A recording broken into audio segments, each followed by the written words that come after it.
بەپێی بڕیارێکی هاوبەشی هەردوو وەزارەتی ڕۆشنبیری و ئەوقافی هەرێمی کوردستان کە لە بەرواری 23/1/2018 ئاڕاستەی بەڕێوەبەرایەتی گشتی ڕاگەیاندن و چاپ و بڵاوکردنەوە کراوە بە واژۆی وەزیری ڕۆشنبیری داوای ڕاگرتنی بەرنامەی بەخشین و چەند بەرنامێکی تری خێرخوازی دەکات.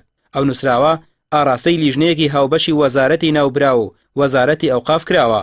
سەرڕای ئەوەی واژۆی خاڵید دۆسکی لەسەر نووسراوەکە هەیە ناوبراو ڕای دەگەێنێت ئاگاداری وردەکاری بڕیارەکە نیە و ئەوانیش هەروەکو خەڵکی ئاسایی لە ڕێگەی ڕاگەیاندنەکانەوە بیستویەتی.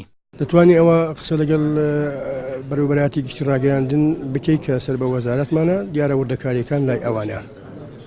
منیش وەکو ئێوە هەر لە ڕاگەیاندنەکان بیستومە بەڵام دەتوانن لەگەڵ ئەوان وردەکاریەکە وەربگرن. وەکو ڕاگررتنی ئەو کۆکردنەوەی پارە وەکو مەبدە ڕەنگە کارێکی باش نەبێت لەسەر ئەساسا ڕەنگ ئیش لەسەرکرابێ. هاوکاریکردنی فەقیر و هەژار لەم کاتەیە مانە هەر ئیشیان ئەوە بخۆ بە زۆر پارە نەخڵ کۆ نەکردێتەوە خەڵک خۆی پارەی بۆیان بکرێت. ئێمە مەبەستمان نییە کە هاوکاری فەقیر و هەژار نەکرێت بەڵام بە شێوەیە کە لە تەلەڤیزیۆن باز دەکرێت و بەو شێوەیە کەدا باز دەکرێت گلەیی و سەرنج و تێبینی زۆری هەبووە بۆیە وەکو لیژنەیەکی هاوبەشی وەزارەتی ڕۆشنبیری لەگەڵ وەزارەتی ئەوقاف ئەو بڕیاریان داوە.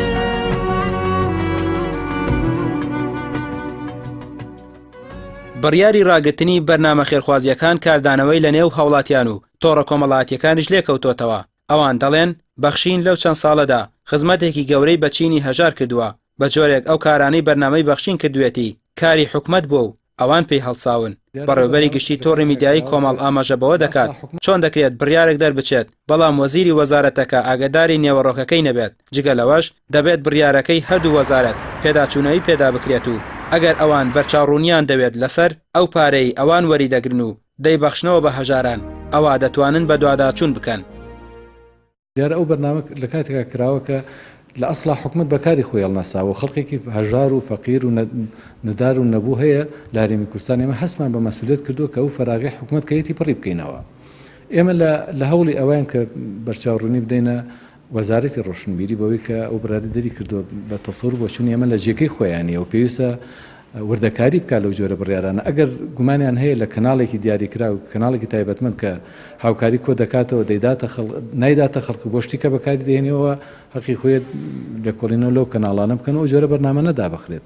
بەڵام بۆ کەناڵی ئاسمانی پێیان کە لیژنێکی تایبەتی هەیە و سەرپەرشتی و کارانە دەکات دەکرێت لە نزیکەوە متابعی بکەن و چاودێری بکەن. ئەگەر قسە لەسەر چۆنێتی دەموچاوی خەڵکیم ئێمە ڕێنمایی دەرکا بڵێ بەرنامەکان پێویستە کاتێکە هاوکاری کۆمەک کۆ دەکەنەوە بەو شێوازە دەموچاوی خەڵک نیشاندن بەڵام ئەوە بۆ شکاندنی نییە لەبەرەوەی کە بۆ دروستکردنی متمانەیەک ئەم خەڵقە کێشە و گرگرفتێکی هەیە نەبووە نەدارە خەڵقەکە بناسرێت تۆ دەترسی خەڵکی نیشان نەدەیت و متمانەیان پێت نەبێت.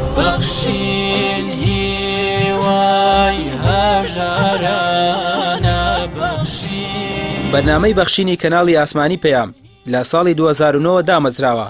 لەو کاتەوە تا ئێستا 20 ملیار و 650 ملیۆن و 430 هزار دیناری لە دروستکردنی خانوو بۆ هەژاران و کڕینی پێداویستی بۆ نەخۆش و بەخشینی پارە بە هەژار و نەداران بەخشیوە جگە لە دەیان پرۆژەی تر کە هەمووی لە ڕێگەی لیژنەی بەرنامەکەەوە تۆمار کراوە و بە ئامانەتەوە گێنراوەتە شوێنی خۆی. لێرەدا دەمێنێتەوە پرسیار بکرێت ئەو ئامانەتانەی کە لەسەر شانی حکومەتە لە دابینکردنی کار بۆ هاوڵاتیان و جێبەجێکردنی پرۆژەی خزمەتگوزاری و موچە و ئاو کارەبا چەندی بە خەڵک بەخشیوە و چەندی پێگەیشتووە. ڕەنگە وەڵامەکەی لای خەڵک ڕوون بێت کە کێ خزمەتی زیاتری کردووە و کێش خیانەتی لە سامان و مڵکی خەڵکی هەرێمی کوردستاندا کردووە. ڕەمیار عوسمان کەناڵی ئاسمانی پێیام سلێمانی.